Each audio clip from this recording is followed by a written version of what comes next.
TSMC confirms its second plant in the US state of Arizona, now one of the largest foreign investments in American history. Taiwan purchased more weapons from the US to defend against increasing Chinese aggression. The race for a Taipei legislative seat turns dark after a candidate gets a phone threat. A modern solution to an age-old problem: how NFTs are being deployed to help those displaced by war.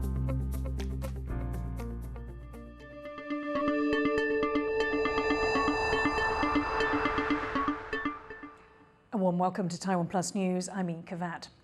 Taiwanese semiconductor giant TSMC has confirmed work has started on its second chip plant in the US state of Arizona, in what's one of the largest foreign investments in US history. The announcement came as US President Joe Biden visited the under-construction factory. James Ching-te reports. Other side. US President Joe Biden getting an inside look at the Arizona plant of Taiwanese chip giant TSMC, the world's most advanced producer of semiconductors, the brains of modern electronics. Biden visited the $12 billion facility for a tool-in ceremony, marking the installation of the plant's first key equipment.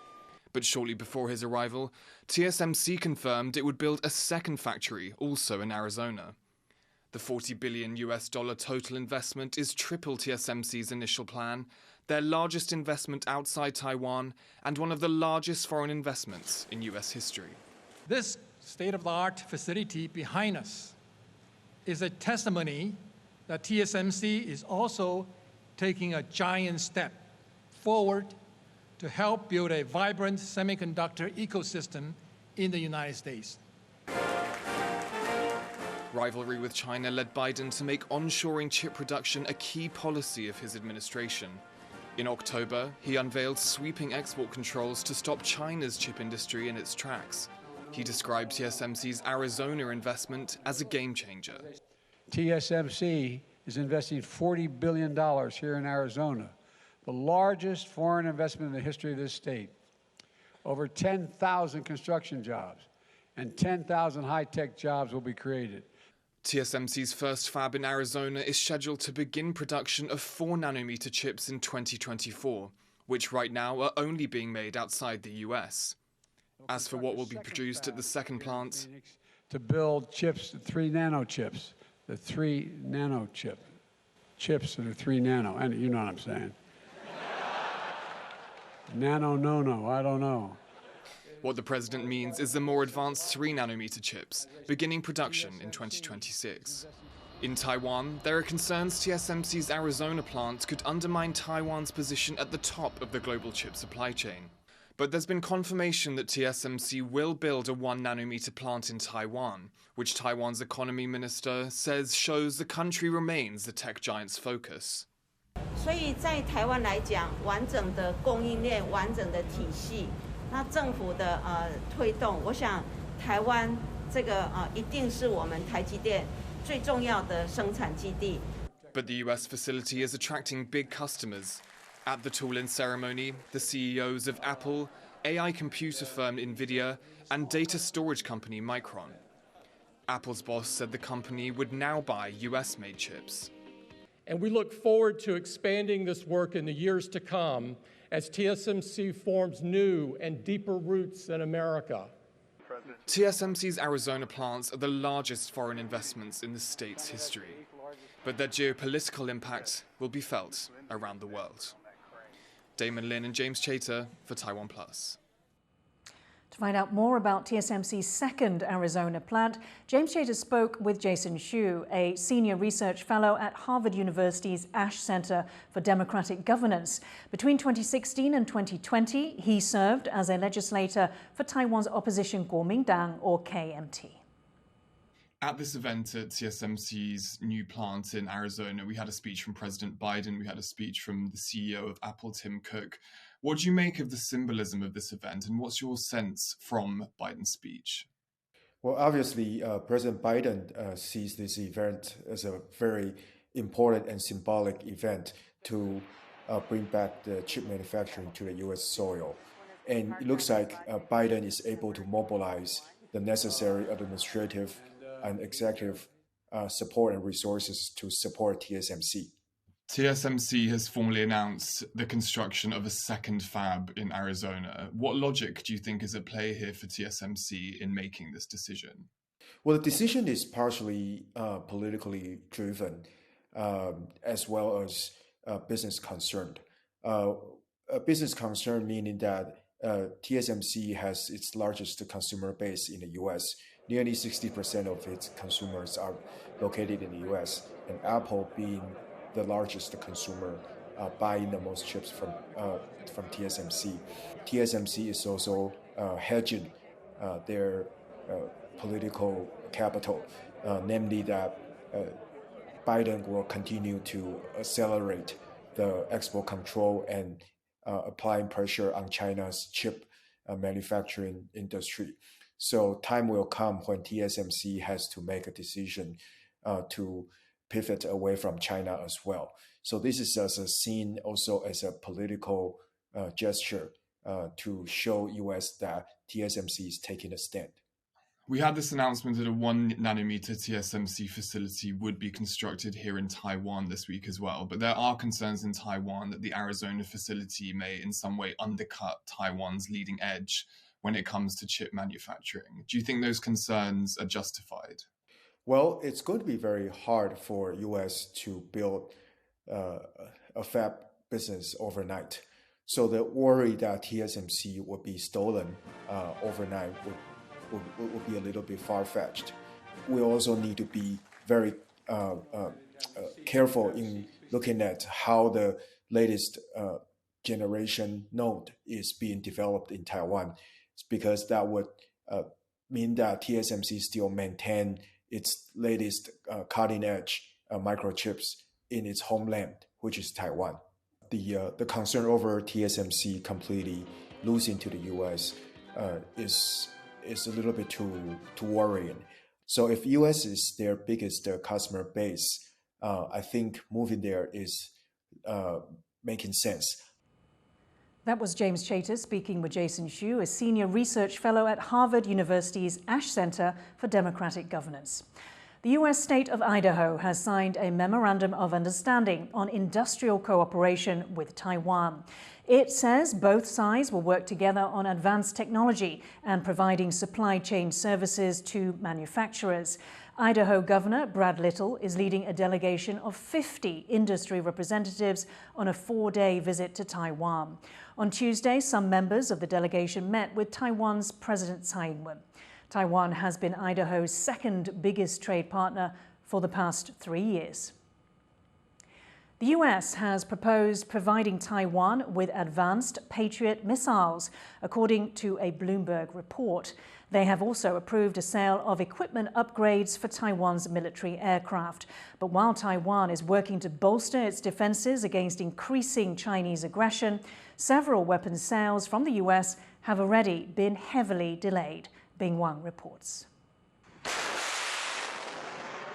Patriot PAC-3 missiles like these are among the most advanced weapon systems in the world. And according to a recent Bloomberg report, very soon the United States will sell around 100 of them to Taiwan.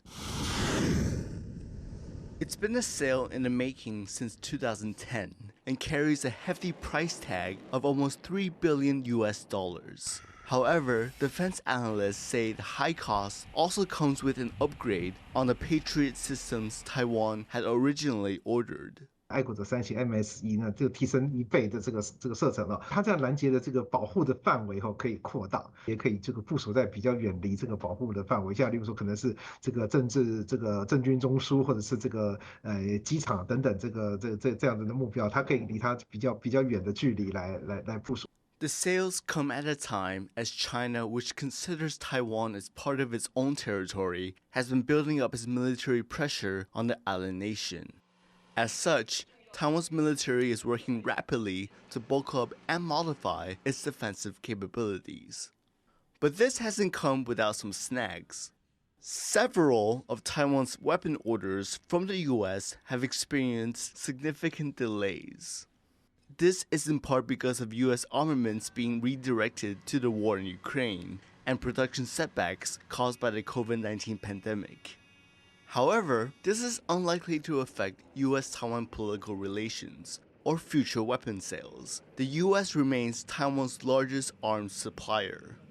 At the weekly press conference, Taiwan's foreign ministry thanked the Biden administration while reiterating her country's reliance on the U.S. for its weapon sales. 拜登政府上任以来呢，持续近年来对台湾军售是采取常态化的一个政策。那拜登政府他已经6度的宣布对台湾的军售，也充分展现出美国政府对于台湾国防需求的一个高度的重视。The upgraded Patriot missiles are expected to arrive in Taiwan in 2 batches, the first in 2025 and the second in 2026. The U.S. also recently approved 2 packages of spare parts to replenish Taiwan's Air Force. Even though there have been some bumps in the road, Taiwan's military is set to continue gathering its resources from across the Pacific for some time to come. Patrick Chen and Bing Wang for TaiwanPlus. Taiwan's Vice President Ching-te has tested positive for COVID-19. Lai says that he took a rapid test after feeling slightly unwell on Wednesday morning. The presidential office says Lai's symptoms are mild and he has been told to isolate at home. Lai met with President Tsai Ing-wen on Monday. The presidential office says Tsai is well and her health is being monitored. Taiwan recorded nearly 17,000 new COVID cases on Wednesday. Now, the race to take over a Taipei legislative seat has taken a dark turn. One of the candidates has received a threatening phone call over remarks she made about organized crime. Eric Gao has the details. 你们会开枪哦？你是哪里？你那边是哪里？ That was a phone call received by Wang Hongwei's campaign office on Tuesday. Wang is the opposition Kuomintang, or KMT, candidate for a Taipei legislative by-election in January. Wang had earlier accused her opponent, inaugural of the ruling Democratic Progressive Party, of shielding gangsters when he was head of the party's Taipei branch. Wang has reported the call to the police. 事实上，它确实是一个威胁恐吓，拜托警方能够尽速的能够找到是什么人做的。 然后幕后有没有人主使？要阻止黑道这样子的猖獗。Wang's office is taking the threat seriously and has applied for police protection. 我参选过很多次，我从来没有申请过随扈，有必要去保护我的团队。Her rival, Enoch Wu, has denounced the threatening call. 我们谴责任何的暴力行为，那也拜托警方们能够强化跟提升。 王议员竞选办公室附近的安全维护。 Wang's already got a new bodyguard, and she says she will continue with her work regardless of any threats. Howard Zhang and Eric Gao for TaiwanPlus. Taiwan's exports shrank dramatically in November as the global economy continued to weaken. The country's exports fell by over 13% from the same month last year, more than was forecast by economists. Sales to its largest trading partner, China, dropped the most by over 20%. Exports are a central driver of Taiwan's economic growth. The government cut its GDP growth forecast for the year last month amid slowing exports. Taiwan had previously seen 26 consecutive months of export growth, a run that only ended in August.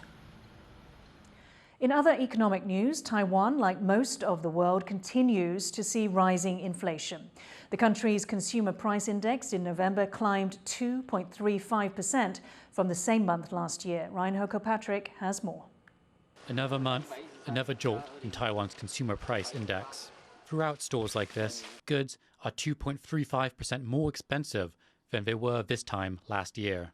And the cost of eating out in restaurants is up by 5.81%. 就可能自己煮啦，没有减少外面吃，自己做就比较便宜这样子。一袋的话贵个100块左右吧。成本压力就大很多。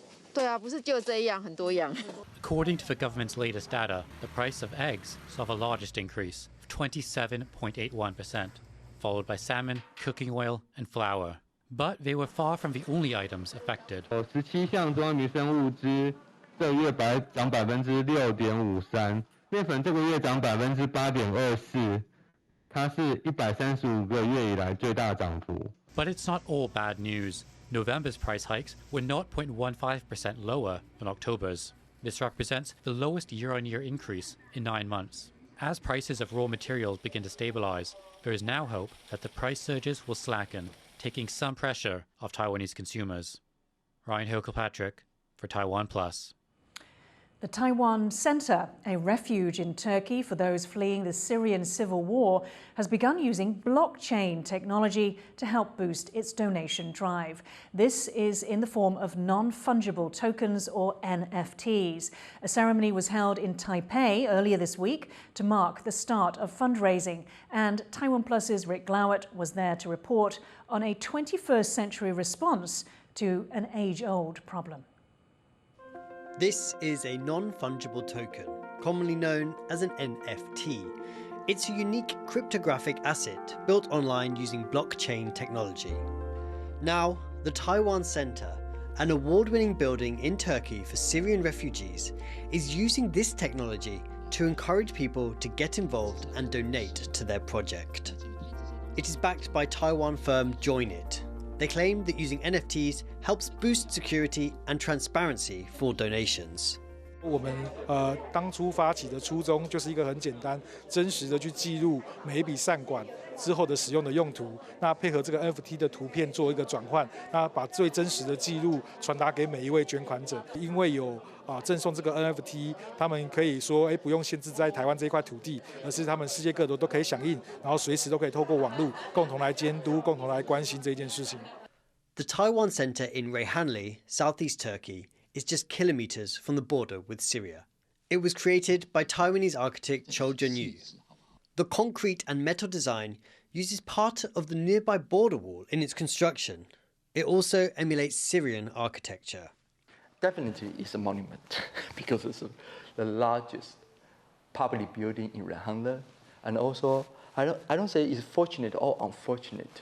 It is the first humanitarian facility specifically designed for responding to the refugee crisis in Turkey. But also it represents the transformation from a military facility into a humanitarian facility. Also, it's a truly participatory design process because 52 units, each unit, the program is open. And who designed the program? Let's design the program together with the local community. In its 3-year history, the centre has changed the life of many Syrians, providing refuge, education and employment. These include Walid, who fled to Turkey from the city of Aleppo and now helps Cho run the centre. When he told me about the project, and me as a Syrian, I was touched, you are as a Taiwanese, for example, and coming from very far away to help us. So it's my responsibility as well to come with you and help my people as well. So we went together to Reyhanli and we created this center. Okay, so it was very good of him to come from very far away to help our people. And as he mentioned always, the refugee issue, it's not only Turkey or Reyhanli problem, it's everyone's problem around the world. So from that perspective, he comes to Reyhanli and help us. In this latest NFT-assisted round of fundraising, Cho and Walid hope to develop more of the spaces and provide stability for more Syrians in Turkey. This year, they also plan to construct solar panels and a water recycling system to make the facility the first carbon-neutral refugee centre in the world. Çok şey değişti. Hem Reyhanlı'ya gelen Suriyeli mülteciler açısından hem de Reyhanlı ilçesi açısından çok şey değişti. Reyhanlı'ya gelen mülteciler açısından kadınlar, çocuklar ve engelliler artık hayata umutla bakıyor. Ekonomik yönden bağımsızlıklarını kazandılar. In war, it is always ordinary people who pay the biggest price. And while that may never change, technology is opening new paths to help those who need it most. Andy Schreier, Pichi Zhuang and Yin Khvat for TaiwanPlus. Russia's invasion of Ukraine should be a wake-up call for Taiwan. That's according to a German academic speaking at the inaugural Taiwan Conference in Berlin. Gudrun Wacker, a senior fellow of the Asia Research Unit at the German Institute for International and Security Affairs, says Taiwanese people have become used to China's military threats and are not taking them seriously. Nearly 100 people attended the two-day conference. Keynote speakers included Taiwan's Deputy Foreign Minister and Martin Tummel from Germany's Foreign Ministry. To find out more about the Taiwan Conference and how attitudes towards Taiwan in Europe are changing, reporter Rick Glauert spoke to event organizer and German member of the European Parliament, Reinhard Bütikofer. Could you tell us a little bit about the Taiwan Conference and what you hope to achieve? This first of its kind conference in Berlin has set out one clear goal to visualize the reality of Taiwan. Oftentimes, Taiwan is just being talked about as a preface to then going on to talk PRC. But I think Taiwan as a partner merits being really taken seriously, and we want to put Taiwan more squarely on the radar screen of a public here in Berlin in particular, and of course also as far as we can contribute to that, of the European radar screen, because we believe Taiwan brings a lot to the table for a very solid partnership that we want to develop. Why is it important to give Taiwan a greater voice when it comes to discussions on the region? A lot of actors from China, also some people in the United States, portray the challenges that we're facing as just one hegemonic battle between Beijing and Washington. I believe Taiwan should not be viewed as a pawn of a hegemonic battle, but Taiwan should be accepted and valued and integrated as a partner. And the representative of the German Foreign Office, for instance, emphasized that the new German government really sets out the goal of strengthening Taiwan's claim, of supporting Taiwan's claim of being integrated in a meaningful way in multilateral organizations. Are we seeing a more unified position when it comes to Taiwan and China from European countries? Germany was, to some degree, an outlier, sometimes not really caring all that much for a united European effort vis-a-vis China. That is changing. The new government set out to integrate Germany's China policy into a unified European approach. So in the effect, I would say, yes, we're moving more towards a united European approach. There's a lot of way that we have to cover still, but I'm optimistic. That was Rick Glauert speaking with Reinhard Bütikofer, a German member of the European Parliament and organizer of the Taiwan Conference in Berlin. China has announced that people with no or mild COVID symptoms can quarantine at home. It's one of the clearest signs China could move away from its stringent zero COVID policy 3 years after the first COVID case was reported in the country. The decision comes a week after nationwide protests against strict COVID measures. The demonstrations were among the most widespread displays of public dissatisfaction in decades. Beijing's zero COVID policy has wrought havoc on China's economy. The country's exports shrunk in November by the fastest rate in 2.5 years. There's less than 2 months until the Lunar New Year, the biggest holiday here in Taiwan. The country's central bank plans to issue 90,000 sets of special coins to mark the coming Year of the Rabbit. Sandy Chi has more. As you can see behind me, that building over there is Taiwan's central bank, the heart of the country's finances. For almost 3 decades, the bank has been issuing special coins for each lunar zodiac. And next year is the time for the rabbits. This latest edition features a silver coin with a face value of 100 Taiwan dollars. and a copper alloy coin valued at 10 Taiwan dollars. Each box set is priced at around 60 US dollars. The bank will issue 90,000 sets of coins. Half of them can be ordered online, and the other half can be bought at Bank of Taiwan branches. On one side, the silver coin features 2 rabbits, symbolizing that, like rabbits, your money will multiply. On the other is the Taipei Confucius Temple, a symbol of learning. The copper alloy coin has a jade rabbit on one side for luck, and chrysanthemums on the other to represent purity. 那过年给大家一个好彩头，希望大家兔年都能够好运如意嘛。 It may be a long-running tradition and apparently good luck, but on the streets of Taipei, the reaction to the coins was lukewarm. I heard about it before, but yeah, personally, I'm not a fan. Like, if someone gives it to me, I'd probably keep it, but I would not go out and seek it out myself.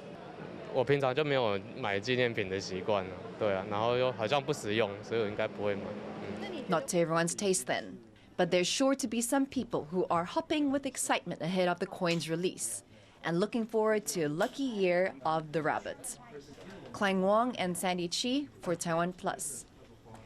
Thank you for watching Taiwan Plus News. Finally today, we'll leave you with images of murals painted by a Yazidi artist in a small village in Iraq. I'm Yin Khvat. Take care. See you next time.